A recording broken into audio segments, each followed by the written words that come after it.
We're going to give it like more 2 minutes, and then we shall start as others are joining. Thank you, Esther, for joining. Thanks for being the first person to join us today. We have our gift for the first participant. I don't know if you've been following us. Price, thank you. We're giving it 2 minutes as people join us today. Thank you, Moni Josephine.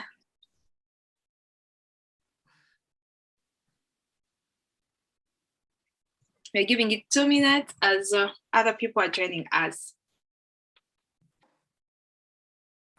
Okay. Hope you're all doing fun. And just as a reminder, this Zoom is being recorded so that we can be able to upload it on our other platform, on our Instagram platform and our YouTube platform, for people who couldn't join us today. Okay. Thank you, Solomon, for being there and being on time. 1 more minute to go, then we shall go ahead and start.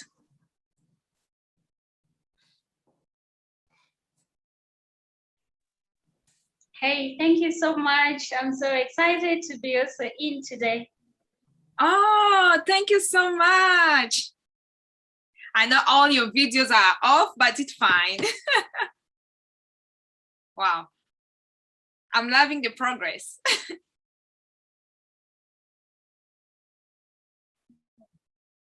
Josephine, I can't hear you. You're muted.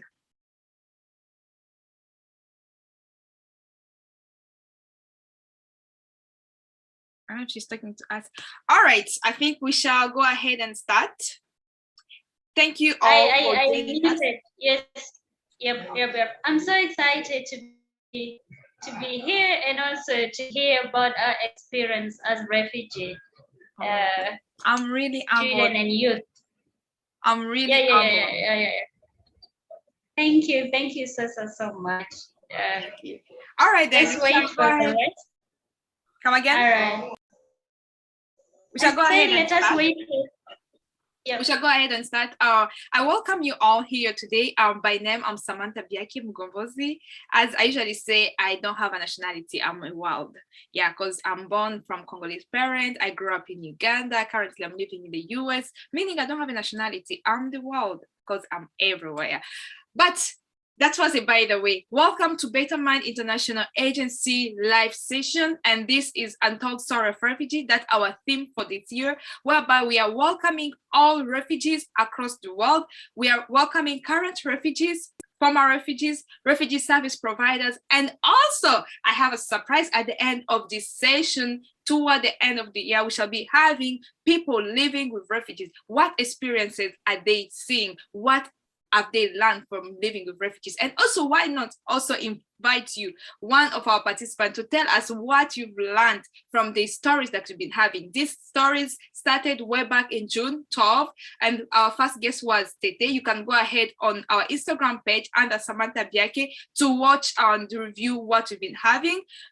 Fair enough, we also have our YouTube channel, whereby we are having still this under the same name and Samantha Biake. We also record our Zoom,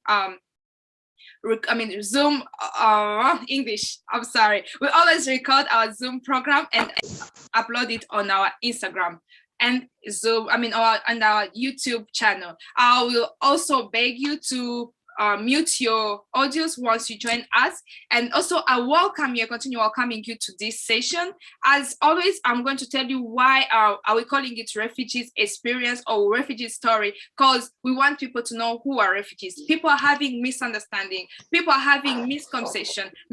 People don't know what is happening. Why are people called refugees? That's why we are having this live, and we are having it in different languages. We are having it in Swahili, we are having it in French, we are having it in all languages so that we can be able to accommodate most people. And without taking long, our guest is already here. I don't know if Solomon, you can be able to put your video on so that people can see you. And I welcome you again for joining us. Better Mind has 2 doors. Better Mind is in Uganda, I don't know the address very well, but Better Mind is in Uganda. And also Better Mind is also in America, in Akron, Ohio. So Better Mind has 2 branches, one in Akron, Ohio, then the other one in Uganda. And this is our live platform, our online platform, whereby we have it every Sunday and informing people about refugee. A refugee is a person who flee their home, seeking refuge, seeking asylum, seeking peace or help from different areas, and probably this might be different countries. And as for now, we are having a current refugee, Solomon Bhaghabhonero, all the way from Uganda, who's a refugee from the Congo. And Solomon, I don't know if you are here. I would love you to put your video on so that we can start our session today. In case of any question, go ahead and leave it into our chat. We shall respond to it, and we usually upload it on our Instagram and Facebook page. If you have a question, if times allow, we shall be able to answer it right here. But if time doesn't allow, we shall put the answer on our Facebook and Instagram page. Our Facebook is Better Mind International Agency. Our Instagram page is still under my name, and our YouTube is still under my name. Thank you. In case of any question, as Solomon is joining us with video, anyone can ask a question for 1 minute as Solomon is putting his video on.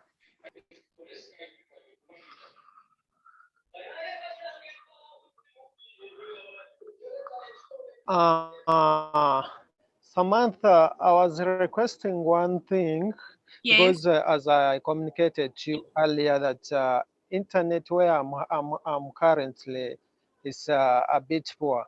Okay. If I use video, I think the internet is going to disturb more. That's why I was requesting, if possible, I can use audio. I don't know whether it's good or It's good with me. I don't know other participants, but with me, it's good. And the voice is just classic. So I think we can start right now.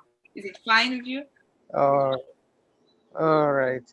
I'm called Solomon Bhaghabhonero. I think Samantha had already mentioned my name. I'm Congolese by nationality, and I'm currently in Uganda as a refugee. And I've been in Uganda for quite long. So if I talk about issues concerning refugees, meaning I have experience about it, because it's what we face on a daily basis. I'm an environmentalist professional, and I'm a founder and executive director at Living Green, which is it's an entity aiming at eradicating poverty, food insecurity, while promoting environmental conservation in the country. I also work as the alumni desk officer at Window International Uganda. There mainly we coordinate and we network with all the alumni who have benefited from various scholarships implemented by UNHCR and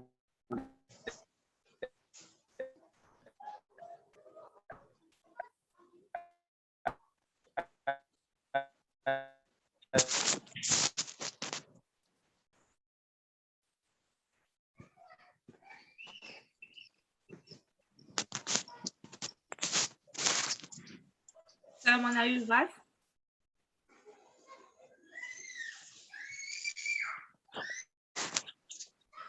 Hello, Solomon, are you with us?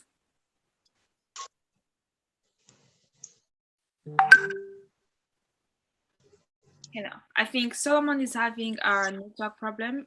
Let's give it a second. so representative at the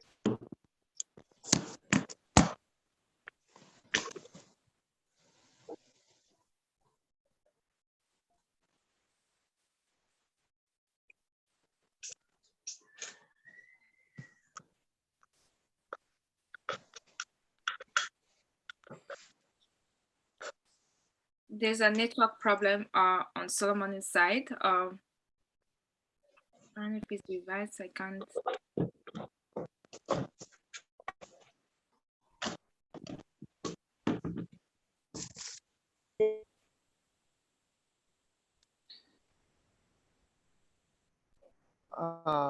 Unfortunately, my network went off. I was saying I work, I'm the executive director of Living Green. It's an organization that I founded in 2017 with the aim of eradicating poverty and food insecurity among the people while safeguarding the long-term environmental conservation. So what we do, we come up with projects that promote people's livelihood, and currently we are working in refugee settlements. Another thing, I work as the alumni desk officer at Window International Uganda. I hope most of you know it and most of you have benefited from that scholarship. And I'm also a representative at Global Refugee Youth Network. Basically, on my introduction, I can end there. Back to you, Samantha. All right. Thank you so much, Solomon. And as people usually see me being here always, and I'm not always alone. I'm always with my co-host Tatiana, but unfortunately she's not here with me today. But I have our Ugandan face, Better Mind Uganda face, and none other than Judith Asaba, who's already here with us today. I'm just going to give her about a second or a minute to introduce herself and tell you a little bit more about Better Mind, then get back to Solomon. Judith, you're welcome. Thank you. Hello, everyone. Hi. Samantha, can you hear me? Yeah, I can get you well. Okay. I'm happy to meet you people.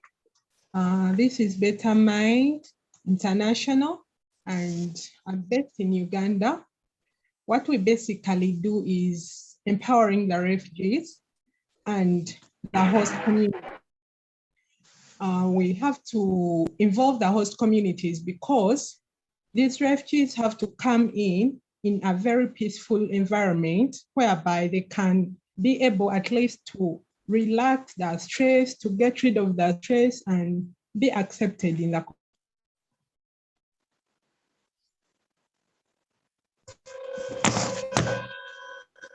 get to know about the refugees, to love them, to inspire them, not to isolate them, so that they feel at home, that they are loved. So after they are accepted in the communities, refugees come in. They come in and they can be able to cope with these people in the community without being neglected.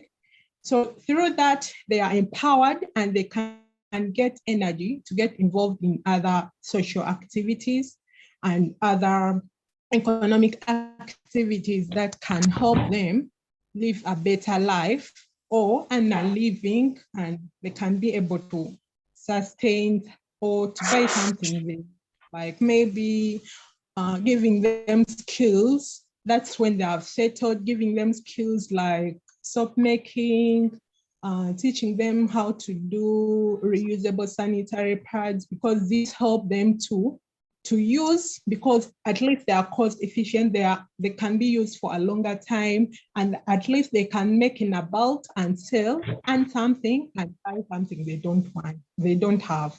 And soap making, it's also an additional skill to promote menstruation hygiene to the refugees, and some other skills that can help them be empowered and move on, with life. Basically, that's what we do, but we need everyone to get to know that refugees are people like us. They don't need to be isolated, because no one needs or wishes to be isolated, and they have the same rights like us, the citizens, much as they have come from another country.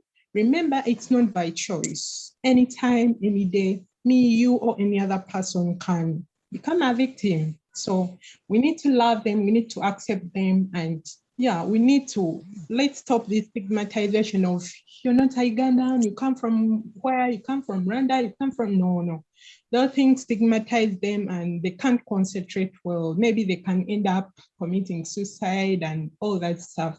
But when we welcome them in, yeah, they feel loved and empowered to move on. Back to you, Samantha. Thank you so much, Judith. I think some who are not refugees, for those questions that I've been having, and people are asking, do non-refugees have the right to participate in this life? Yes. This is all because of you. We want you to be informed before we can move on with making the world a better place to live in. Now, Solomon, thank you again on our platform. And as usual, we always have those questions. We want just to hear, why do you call yourself a refugee? What happened? What is situation? Just in a very brief sentence, tell us a little bit about who's a refugee according to you, and what are the challenges you face being a refugee? Oh, thank you very much, Samantha. I think I'm going to define the term refugee in a very simple way that can be understood by everyone. A refugee is someone who has been forced to leave his country to go to another country looking for safety. The cause of someone's run from his or her own country can be political, can be religious, can be social, anything that can threaten someone's life, hence forcing that person to flee from his country to another country, seeking for safety. Yeah. So, like, for example, here around one in Uganda, and they ran away because of some of those factors, religious, political, and maybe social, belonging to a given group, or maybe a given group of people. Yeah, making them to flee from their countries. Yeah. Simply, that's how I can define a refugee, Samantha. Thank you. Okay, and then tell us a little bit about challenges or what you've learned in the experience of being a refugee. We want to hear it from your perspective, because on my side I can say probably I faced stigmatization, I lost identity, I did this and that and that, because I myself, people who are seeing me, I was a refugee in Uganda. As I told you, I'm the world because of the state that I went through to be in America. I have different nationality because of the stage of life. So I want to hear it from Solomon. What are the challenges that you face being a refugee, and how best can you hold hand, or can you lift each other to make a world a better place to live, however much, even though you're not in your country? Anyway, there are a lot of challenges. Yeah, there are a lot of challenges that refugees go through when they leave their countries. One, I'm going to talk the challenges straight away from their home countries. Remember, when the war break up, some people are forced to run. And when you are running, in at school, you have to drop out of school. If you have been working or employed, or you have been running projects or businesses, you have to abandon everything and run for your life.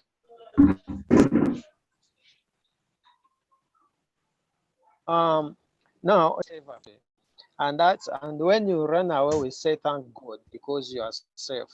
You find that your colleagues, parents, your relatives maybe die during that process. So when you cross some challenges that refugees face, one, remember you are introduced to a new environment and a new type of life that you are going to live in. One, the culture that you find, getting adapted to it takes also time. Um, Another thing is that when you reach, remember what, as I told you, you have either been employed or you have been running your businesses, you leave everything.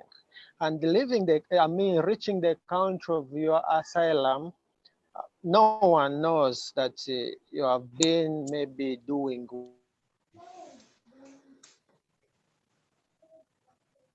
well in your home country. Here you spend money and you go somewhere where you have not even a single coin.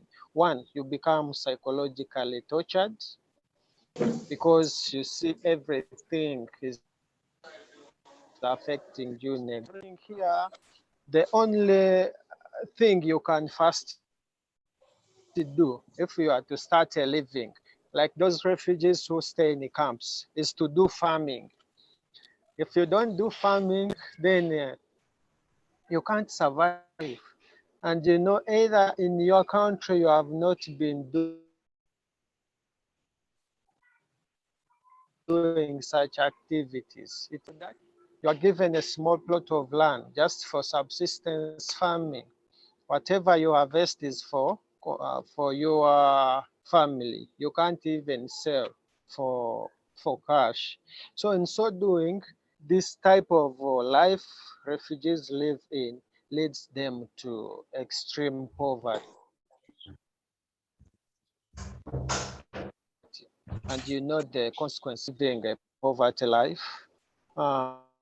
That's why even you find some refugees, maybe they start even committing crime. We know some who are even arrested.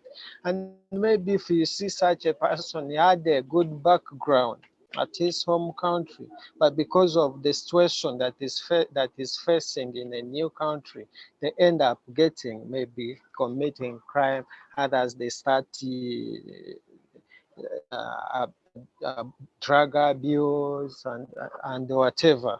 So the life becomes so much worse. I mean, another thing, of course, you know, there is a problem of unemployment. As you reach here in a country, you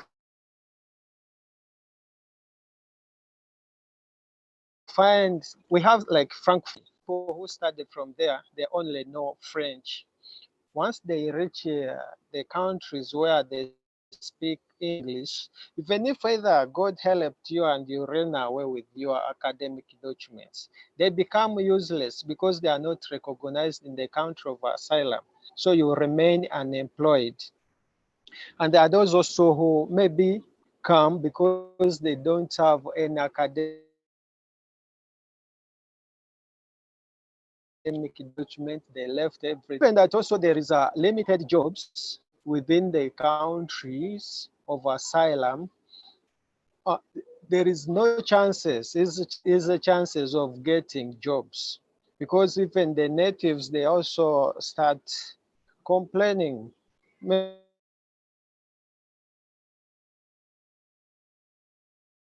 even saying they are not having jobs. How come a refugee can begin work? You find that it's also so they can train, blah blah blah. You find that you feel that you are being stigmatized and start feeling out of place for people who are not. Some people even they can develop that hatred. Remember, from your home country, you are already traumatized and the same. You find that some people start now say losing hope because most people who commit crime, there are people who now are hopeless. So such a situation affect refugees. And that's why even we have a case, there can be some ladies because of hard situation in the country, they can resort to practicing prostitution as a way of earning a living. You see, it is the situation that has forced someone because he has or she has failed to get what to sustain her. Such life is very common in among refugees. So what we are doing, another challenge which I can also mention is the lack of access to higher education. As I told you, I work also with the Window, which is the leading organization that Guys, I request providing education you for your refugees. microphone, please. Given that, Sorry, Solomon. yes, please. Go ahead. Just Yeah, want, so, I just wanted to yeah, request there is, mute their microphone. okay, please. So what I'm saying, there is also limited access to higher education. As you remember, I told you some leave their countries when they were studying, but reaching here, they lose, I mean, the education, either because they never came with their academic papers, or maybe because there is no enough resources to finance their studies. Take an example, Window International Uganda, which is the leading organization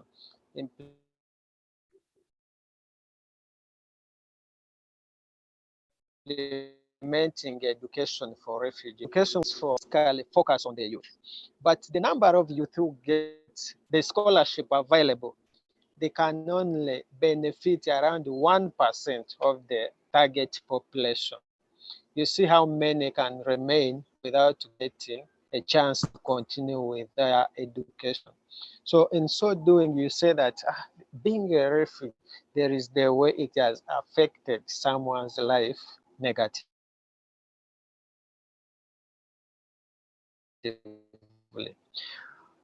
You recognize the problem, it means you can also easily find the solution. I've seen this one very well. I've seen people who grow up, they are the people who normally tend to be successful in future once they work hard.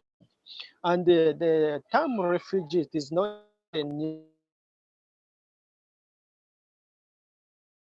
term, because even Jesus himself was a refugee. Israelites, which is a tribe chosen by God, they were refugees in Egypt, here in Africa. You see, only that. Why do we read about them? Israelites, we read about Jesus' homeland to go to a foreign land, meaning he was there and became a refugee. We read about them in Bibles. Why? Because at the end, though they passed through the suffering, later they became some, having identified some of the challenges. Then refugees themselves have come up also with some ideas or maybe some solutions to their problem. Because of that experience, Samantha, you went through, that's why you came up with an organization, Better Mind, because you want to assist people who you identified are suffering. It's because of the experience you went through. I told you I founded Living Green, Living Wealth Youth Initiative when I was still a student at Makerere University. So by that time, I used to carry out outreach activities to refugee camps. So I went to Chakatu, it was in 2015. The area was hit by storm, and the life became so hard. The environment, and I was doing environment. I said, what should I do? Which solution can I come up with? So I came up with an idea of forming an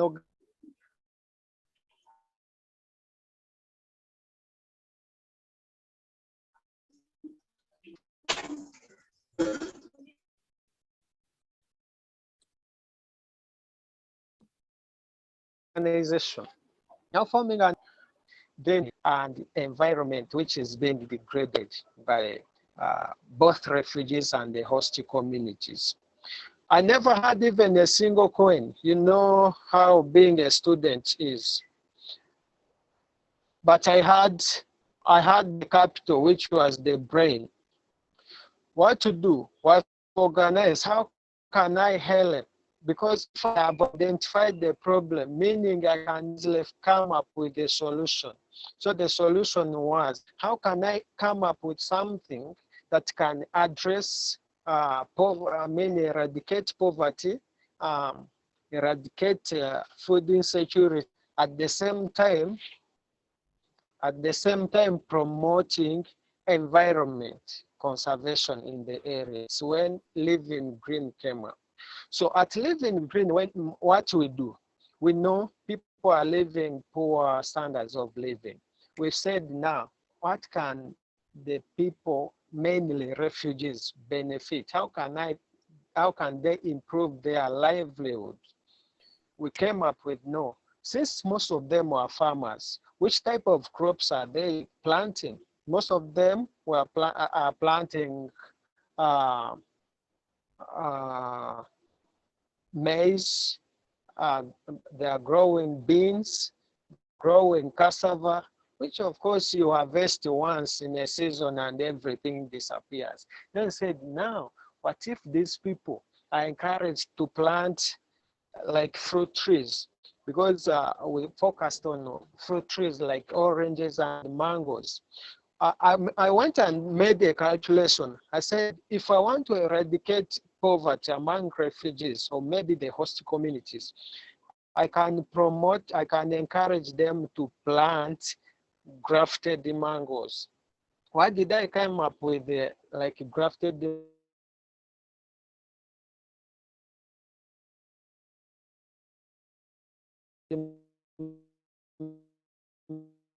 mangoes? Grafted mangoes up to 3 years to start fruiting. Mango tree can bear around 400 fruits in a year. If you sell a fruit here in Kampala, each fruit is being sold at 1,000. That's the cheapest. Meaning one mango tree can earn you 400,000 a year. Multiple, you find in a year, if you have around 10 trees, you are earning 4 million. And if you are earning 4 million, at least it is somehow good, because you don't waste time every time going to cultivate. You just plant your tree, leave it there, either during the right time you go and do the weeding. So that project, we started a project of tree planting.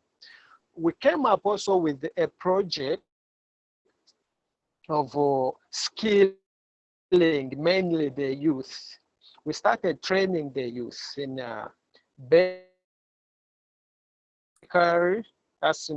We train youth in liquid soap making, hand sanitizers and whatever. So some of the youth who benefited have initiated their own businesses and they are earning something. You find that in that way, Living Green is trying to tackle the issue of poverty and famine. Recently, before the outbreak of this COVID, they launched a project of beekeeping, because we know that there are some areas, like mainly wetlands, which are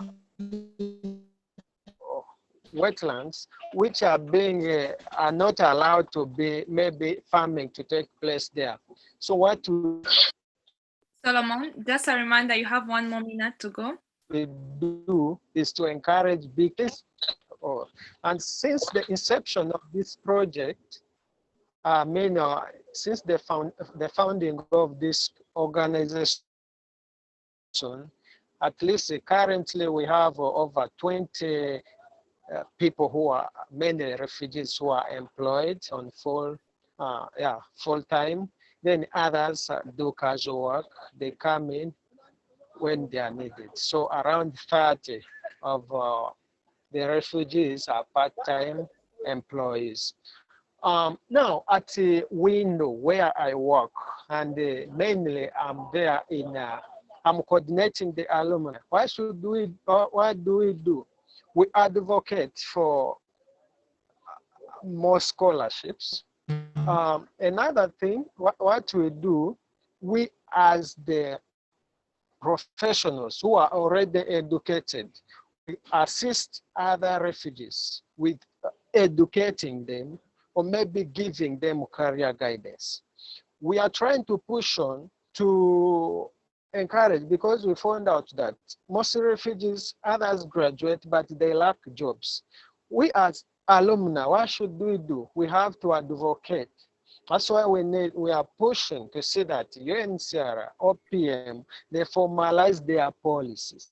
If they are employing maybe these organizations working with refugees, at least they should allocate a given percent of their employees to refugees. So this can also help to solve the issue of unemployment among the refugees. Solomon, And just we as have a a lot reminder, of ideas. on, Yes. just a reminder, 50 Anyone. seconds. Yes. So now, what we have in plan, we are planning, if at all access to education has been a challenge, we are looking at what if we plan opening up a university where all people who qualify refugees can study. Can't that one be helpful? So those are mainly the challenge, the issues or solutions that we are coming up with. Others have been implemented. Others are just in reach our goal. Thank you. Back to you. Thank you so much. I think we've learned a lot from the minute that Solomon has taught us. Like, we've learned from being a refugee, the challenges and how best we can help out with making the world a better place to live in. I usually tell people, like, it's up to us to make the world a better place to live in. Our president won't do it because probably they know what they're doing, but it's me and you to join hand and do it. And also, due to time, our life are usually for fewer minutes, not an hour as we used to do it on Instagram, because we want everyone to get that little message and build from what they have. As always, we do have a gift to our participants. We do have a gift to our guests, and the gift is always coming from Therese Company, who offer beverages, juice, yogurt, and wine. So we want to ask Solomon, what do you want to receive from Therese's company today?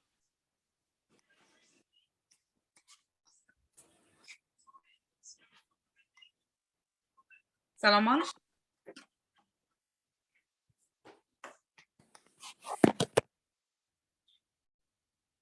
Solomon? I think he's off. I can't see. Okay, he's back. He's back. Back, yeah. Solomon? Oh, yes, Samantha. What would you love to receive from Therese's company today? We have juice, we have yogurt, and also wine. It's one of the initiatives that we offer to promote refugees organizations. Oh, exactly. Thank you so much. I love Dre's products so much, and I know, you know what I do for Tres, because those are people. I mean, things we want to come up from refugees, and as I'm telling you now, I've been even marketing Trace's products. And I I prefer so much high yogurt. I prefer the juice. People who taste the high wine, they enjoy it so much. So at least I'm trying to market her product, and that's what everyone should do, because we have to. So what will you be receiving? I'll be receiving yogurt. All right, Judith, I think you coordinate with Solomon and give him yogurt from Therese's company. Thank you so much for participating. Thank you so much for accepting our call. Thank you so much for being here and teaching us about refugees, challenges, and how best we can make these challenges become solution. And Therese, you coordinate with Judith all the way in Uganda and offer Thank you too. Thank Solomon his gift. Thank you so much. I want to say thank you to all the participants. Our live will be ending here now, and I know you'll join us again next Sunday for more and to learn more. In case you have any question, any suggestion, don't hesitate to reach out on my YouTube channel right under the comment. Reach me on our Instagram page. Reach me in our, on our Facebook page. Reach me on my cell phone. Yeah, my cell phone number is on our page, on our Facebook page. If you go there, you get my cell phone number. Reach me out and I will be able to answer all your questions. Judith is available to Ugandan. And also we have pioneers, we have ambassadors, we have people who can help out with Better Mind initiative. Thank you so much for joining us, and till next time, it's been Samantha and Solomon as our guests. Thank you so much. Goodbye. Bye-bye. Bye-bye. Thanks for the invitation. You're welcome. Thank you so much for sharing, Solomon. Oh, welcome, Samantha. All God right. bless you. Bless you too. Bye-bye, everyone. No views from the participants. Bye. Bye-bye. Goodbye. Another question?